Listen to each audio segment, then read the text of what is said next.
Magandang umaga po sa inyong lahat. Ito na po yung masamang epekto ng panahon ng bagyong Inteng. Naglandfall na po dito sa aming sa Bagak, Bataan. Ang dilim po ng kapaligiran.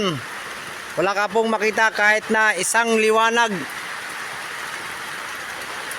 Kaya po wala po mga pasok ngayon. Bago po ang lahat, shout out po kay Paring Ije Sirigidalad Ganyo ng Pilar, Bataan. Pre, mag-ingat kayo lagi dyan sama ng panahon.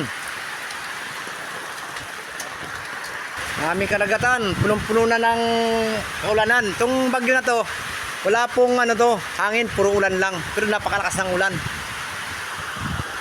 Hanggang dito na lang po ang aking video. Huwag niyo po kalimutan, pakipalo, pakiclick, notification bell po, subscribe niyo ako para lagi po kayo update sa mga bagong upload kong video. Salamat po, mabuhay kayo.